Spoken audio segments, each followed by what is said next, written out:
Ayan mga ka-siblings, nandito tayo ngayon sa Barangay Sapang Batuan, Alas City. Ayan o, ayan yung Tianggi dito ngayon dahil magpe-fiesta. Kaya maraming barandillas, ayan, nakatayo na yung kanilang entablado. At yun na nga, medyo maga tayo nakauwi ngayon kasi kung kailan dumarami na yung tao, doon tuloy, wala, nakapagsara kami ng maaga kasi gagamitin nga yung cover court. Wala tayong magagawa, yun ang decision nila. Kung di tayo susunod, wala. Pero at least kahit paano nakapagtinda pa rin. Bawi na lang tayo next Thursday. Bukas, walang latag. Kasi nga, gagamitin pa rin yung cover court sa Sapang Bato. At ayun yung dalawa, oh. Si Commander, tsaka si Baby, yan. Yan. Tara, babay. Tara. Ang batang laking Tianggi. No? Ang batang laking Tianggi. Siyan palibot.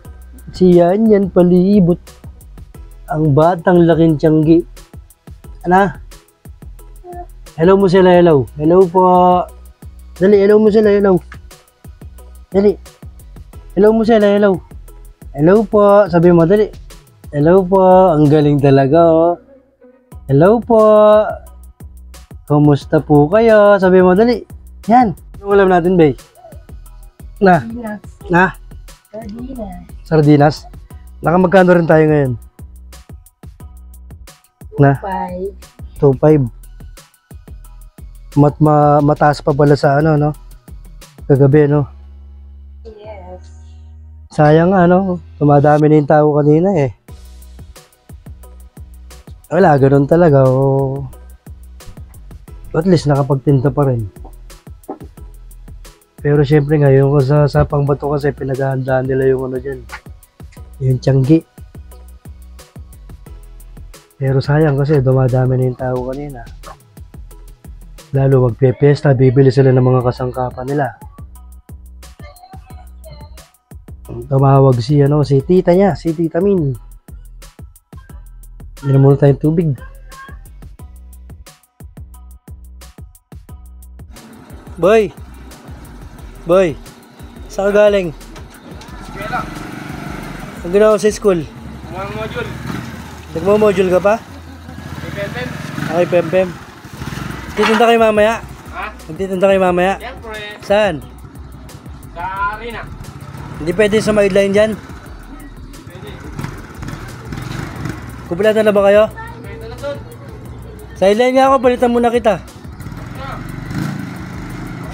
Sayang, hindi tayo makakapag-sideline kumpleto na sila eh. Ito pala yung aming ulam. Sardinas, tsaka Bicol Express. Tapos nakabili na rin tayo ng bigas, 5 kilo. Diba? Ganun talaga ang buhay mga ka-siblings. Kaya kung di ka magtsatsaga sa pagtitinsa sa Tianggi, walang mangyayari. Kayo mga ka-siblings, anong ulam nyo? Hanggang sa muli. Salamat sa panonood. Bye-bye!